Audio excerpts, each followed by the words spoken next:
Manifestazione in solidarietà del procuratore di Agrigento, dottor Stefano Patronaggio, stamani davanti il Tribunale di Agrigento, per via delle minacce che lo stesso ha ricevuto qualche giorno fa. Una lettera con un proiettile dentro indirizzato allo stesso, con scritto: questo è un avvertimento, la prossima volta se continuerai a fare sbarcare gli immigrati passiamo ai fatti, conto di te e ai tuoi 3 figli.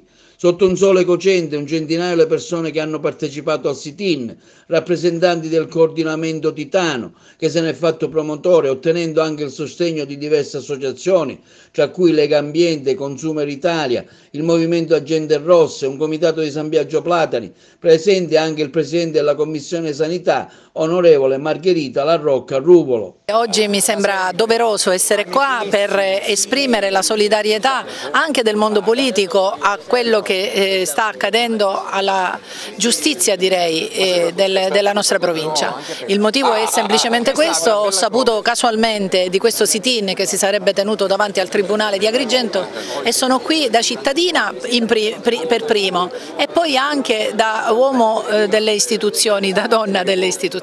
Sì, tutti per Patronaggio, tutti per la Procura di Agrigento, tutti per il Tribunale di Agrigento, animati cittadini di buona volontà, società civile di base.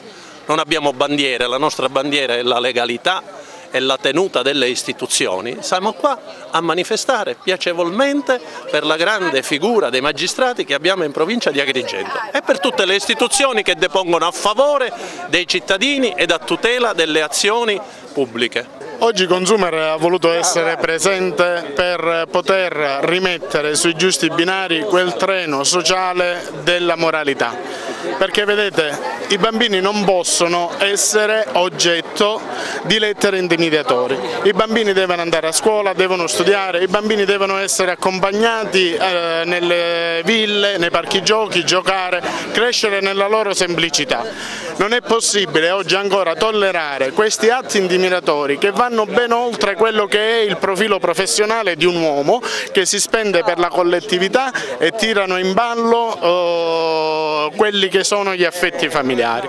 Oggi bisogna guardarsi allo specchio e scegliere se essere uomini o altro.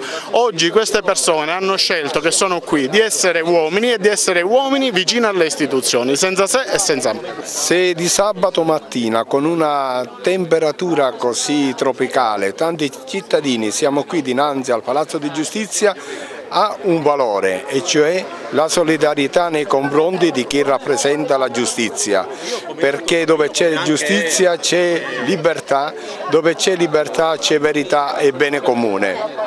Noi siamo così vicini alle istituzioni perché non devono sentirsi soli, siamo uniti appunto nella battaglia. Non potevamo mancare perché non possiamo mancare sia come liberi cittadini ma anche come associazioni.